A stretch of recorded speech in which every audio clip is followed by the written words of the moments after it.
পাশের বাসায় যুবতী অন্ধ মেয়েটাকে দেখে কেমন জানি মনের ভিতরে একটু লোভ জেগে গেল।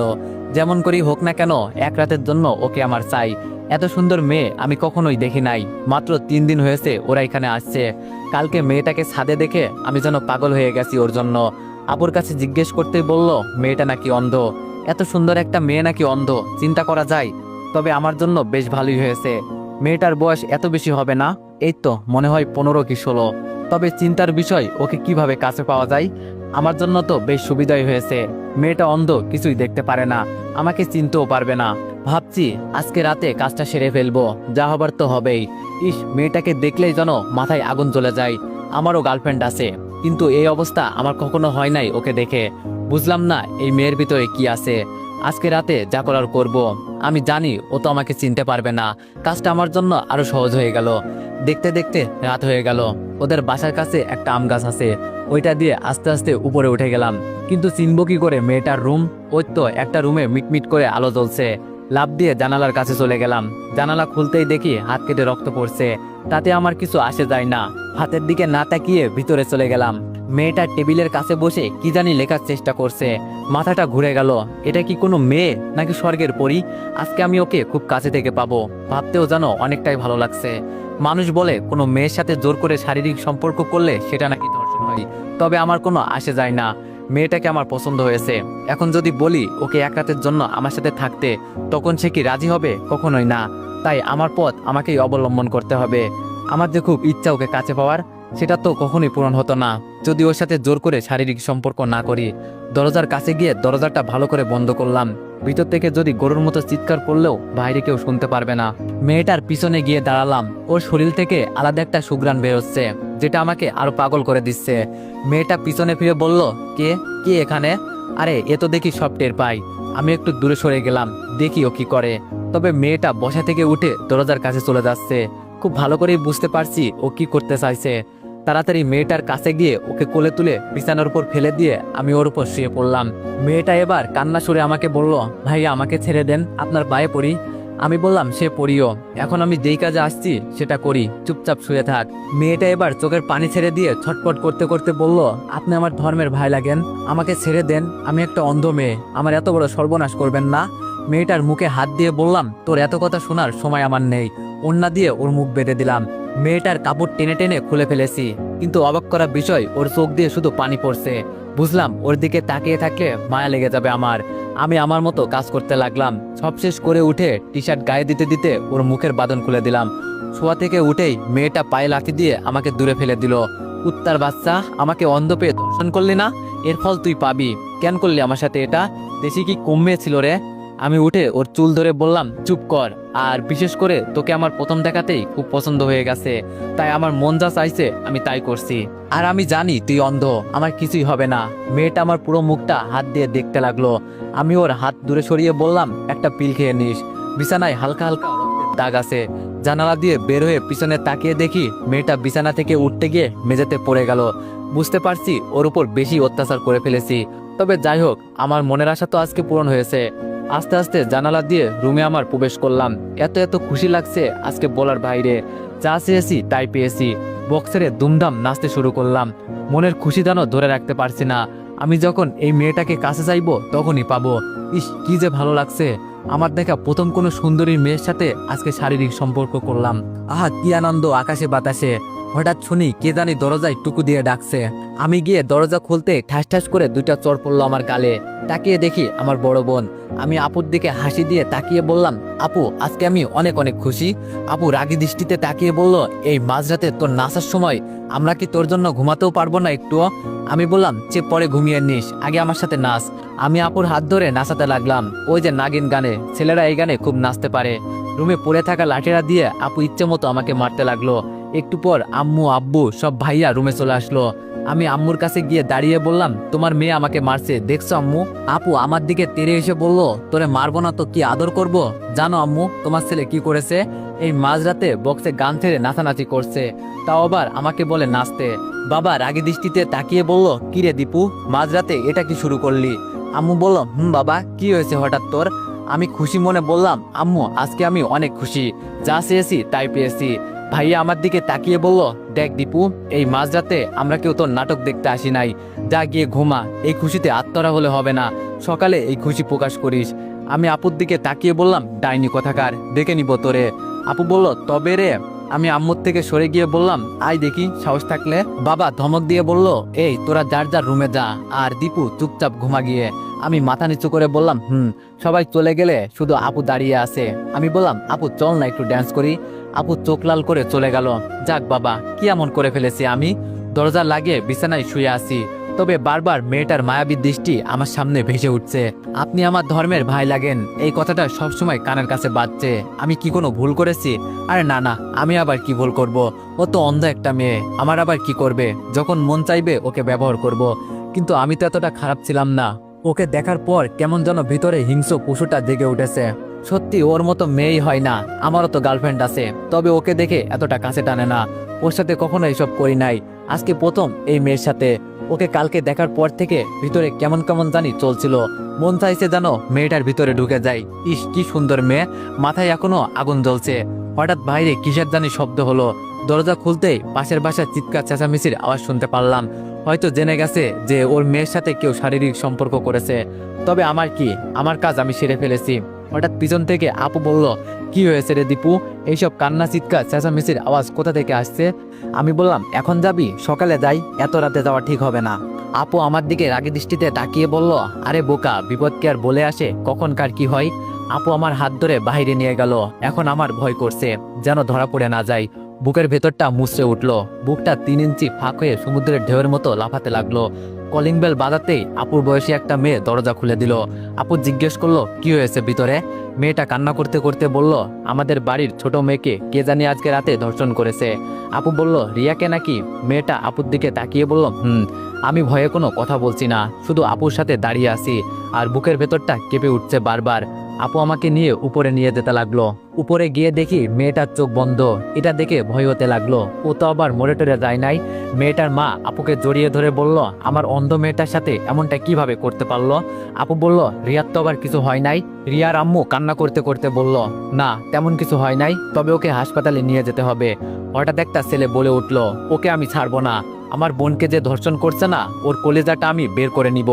আমার বাবা সেনাবাহিনীর মেজর, আর আমি এই থানার ওসি। আমার বোনের সাথে নষ্টামি। ছেলেটা কান্না করতে করতে বলল, আমি ছাড়বো না ওকে। বিশ্বাস করেন ভাই, ছেলেটার কথা শুনে আমার কলেজার পানি আর নাই। দূর, কেন দিয়ে এসব করতে গেলাম? এখন আমি যে কোনো সময় অজ্ঞান হয়ে মাটিতে পড়ে যেতে পারি, এমন অবস্থা হয়েছে আমার। হঠাৎ দেখি বিছানায় এক কোণে আমার হাতের ঘড়িটা পড়ে আছে। ওর সাথে জোর করার সময় এমন হয়েছে হয়তো।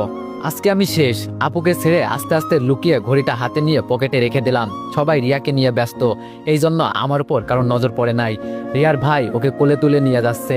আমি আপুর দিকে তাকিয়ে বললাম, কই নিয়ে যাচ্ছে আপু ওকে? আপু বলল, হাসপাতালে নিয়ে যাচ্ছে। কিন্তু কে এই কাজ করলো? এই অন্ধ একটা মেয়ের সাথে? সি সি, আমি তো ওকে সামনে পেলে। আমি বললাম, আপু চল না, আমার ভালো লাগছে না, ঘুমাতে হবে। আপু আমার দিকে তাকিয়ে বলল, তুই এভাবে ঘেমে যাচ্ছিস কেন? কপালে হাত দিয়ে দেখি সত্যি। আমি কথা কাটানোর জন্য বললাম, আরে আপু চল তো, আর এমনিতেই আমার আজকে গরম বেশি লাগছে। আপু বলল, তুই এমন করছিস কেন আজকে, বুঝলাম না। আপুকে নিয়ে বাসায় চলে আসলাম, দেখি আম্মু আব্বু দাঁড়িয়ে আছে। আমি আপুকে বললাম, আমি ঘুমাতে গেলাম, তুই কথা বল। এই বলে রুমে এসে সরাসরি ওয়াশরুমে গিয়ে শরীরে পানি দিয়ে ঠান্ডা করতে লাগলাম। ঝর্ণার পানিতে জানো শরীর ঠান্ডা হতেই চাচ্ছে না। আমার জীবনটা শেষ হয়ে যাবে। কি করলাম আমি আজকে? ওর পরিবার সম্পর্কে আমার আরো আগে জানা উচিত ছিল। মানুষ বলতো না জেনে কিছুই করা উচিত না। সারা রাত ঘুমাতে পারলাম না, সেই সাথে একটু ঘুম হলো। হঠাৎ মনে হলো আমাকে কেউ টেনে নিয়ে যাচ্ছে। তাড়াতাড়ি চোখ খুলে তাকিয়ে দেখি আপু আমাকে মেঝেতে ফেলে পা ধরে টেনে বাইরে নিয়ে যাচ্ছে। লাফ দিয়ে দাঁড়িয়ে পড়লাম। মেজাজ একেবারে এটা দেখে গরম হয়ে গেল। এমন বোন থাকার চেয়ে না থাকাই অনেক ভালো। রাগের দৃষ্টিতে আপুর দিকে তাকিয়ে বললাম, এই ডাইনি, তুই সকাল সকাল আমার সাথে কি শুরু করলি? আমাকে কি একটু শান্তিতে ঘুমাতেও দিবি না? আপু আমার কাছে এসে বলল, কয়টা বাজে, খেয়াল আছে তোর? আমি বললাম, কয়টা আবার? হয়তো 6টা কি 7টা। আপু আমাকে ঘড়ি দেখিয়ে বলল, 10টা বাজে। আমি একটু আশ্চর্য হয়ে বললাম, 10টা বেজে গেল আর আমি টেরও পেলাম না? আপু বলল, তোরে সেই কখন থেকে ডাকছি, তোর কোনো খবরই নাই। আমি বললাম, তাই বলে তুই আমাকে টেনে নিয়ে যাবি? আপু বলল, এছাড়া আমার কাছে কোনো উপায় ছিল না, মরার মতো তো ঘুমিয়ে পড়ে থাকিস সারাক্ষণ। আমি বললাম, সব দোষ তোর। রাতে যদি আমাকে নিয়ে না যেতি তাহলে আমার ঘুম থেকে উঠতে এত লেট হতো না।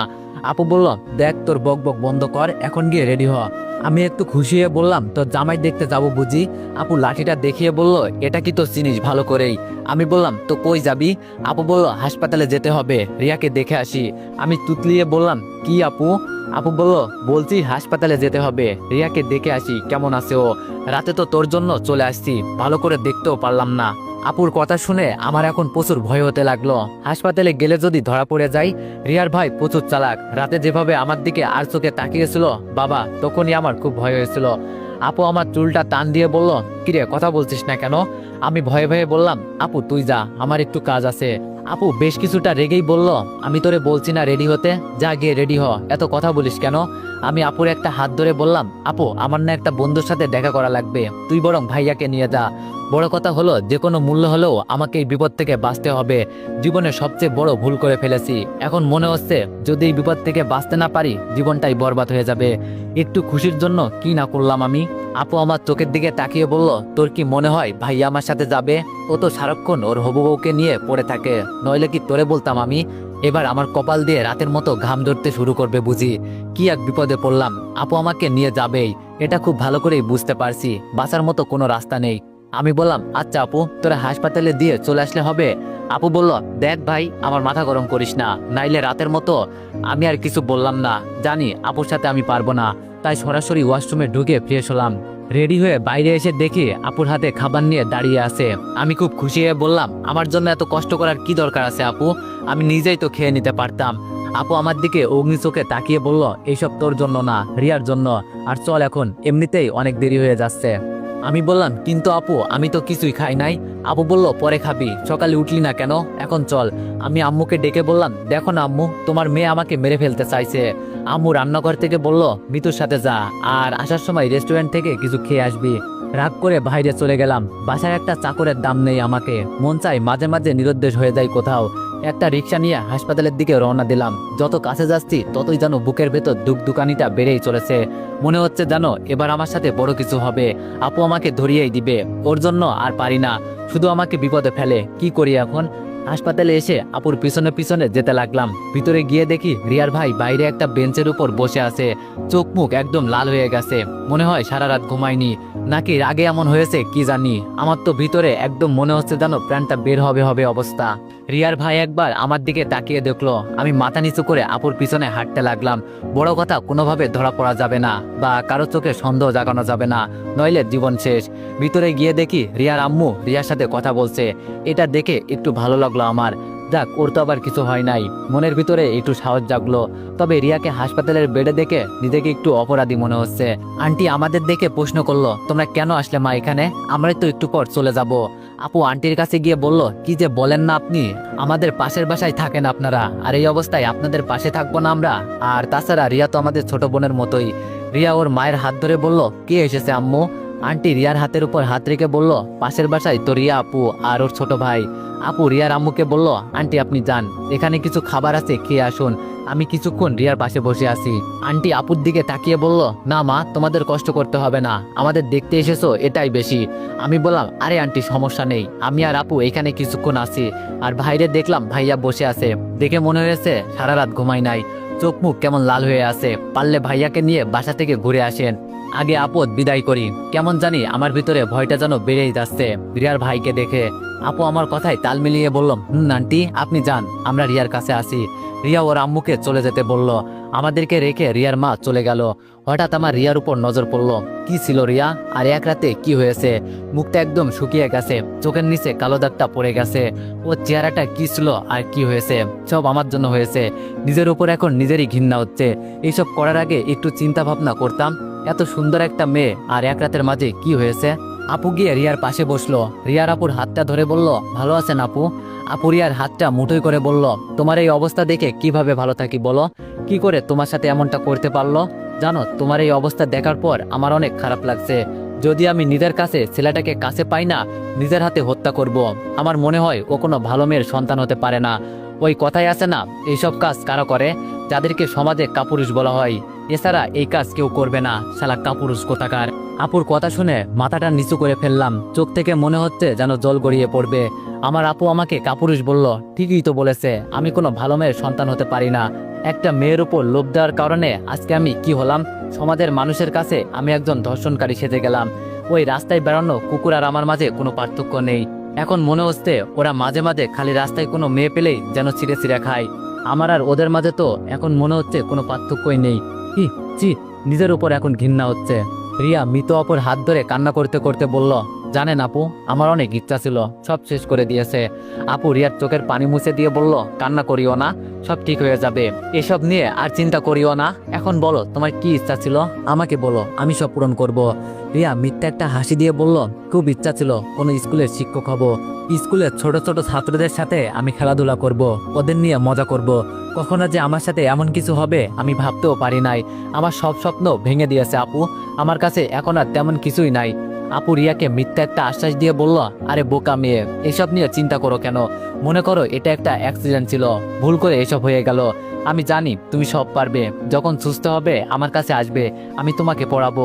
তোমার স্বপ্ন আমি ভেসে দিতে দিব না। রিয়া আপুর কথায় একটা হাসি দিয়ে বলল, আপনি খুব ভালো আপু। তো এখন বলো তোমার কেমন লাগছে? রিয়া বলল, এই তো আপু, অনেকটা ভালো। তবে রাতের কথা চিন্তা করলে আপু মনটা চায় আত্মহত্যা করি। আমার সবকিছু জানো শেষ হয়ে গেছে। রিয়া আবার কান্না করে দিল।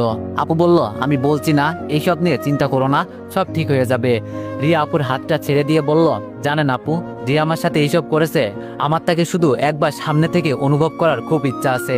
তাকে শুধু একটা প্রশ্ন করব, এই অন্ধ মেয়েটার সাথে এমনটা না করলে কি হতো না? ওকে একবার সামনে পেলে বলবো, জানেন, একটা অন্ধ মেয়ের পৃথিবীতে আলো দেখার মতো ক্ষমতা তার নেই। নিজের আপন মা ভাইদের দেখতে পারে না, কাউকে নিজের চোখে দেখে একটু আনন্দ পাবো সেটাও পারি না। আপনাদের মতো আমরা কোনো বড় বড় পার্টি দেখে মজা পাই না, কারণ আমরা যে অন্ধ।